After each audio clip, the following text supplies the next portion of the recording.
Welcome to Moonstone Update. I'm Mark Beshard, the Managing Editor of Moonstone Publications.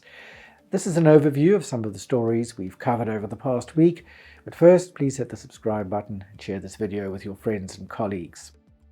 The Office of the FAIS Ombud has decided it cannot successfully resolve historic complaints about property syndication schemes, and it has advised the complainants to take their cases to court. The decision was a result of a unique combination of factors that rendered the cases unsuitable for the FAIS Ombud scheme to adjudicate.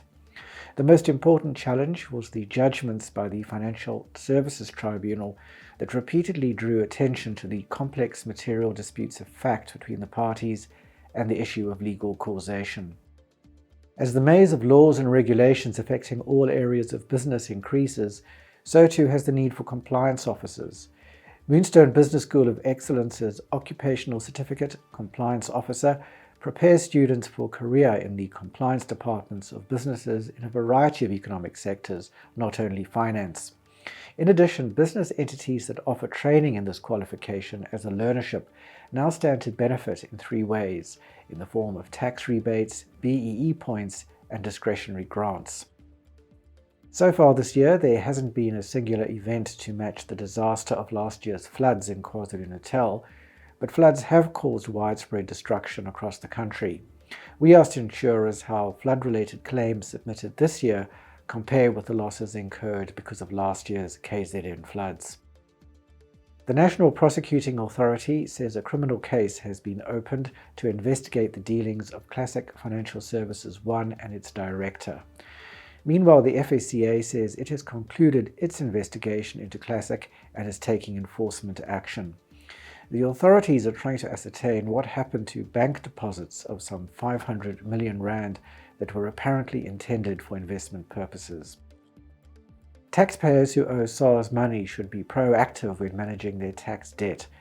They should also understand the consequences of the options at their disposal, because choosing the wrong one could close the door to the dispute resolution process.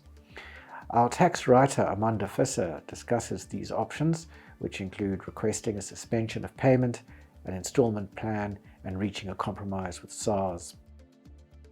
South African investment managers are the most bullish they've been on the country's bonds over the past 24 years, as fears of a recession fade and interest rates are set to peak, according to a survey conducted by Bank of America.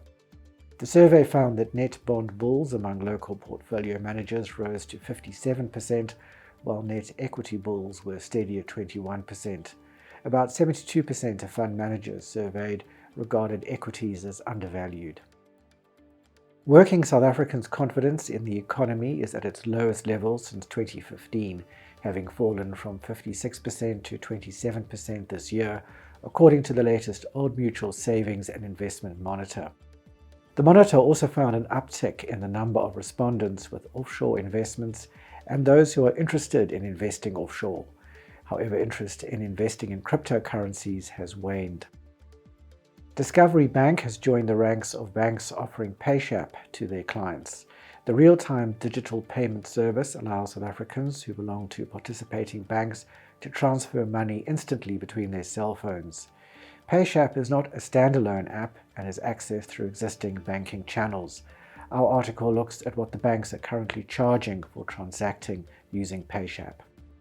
That's all we have for this week. You can read these stories and many more on our website, moonstone.co.za. Until next time, here's wishing you all the best from the team at Moonstone Information Refinery.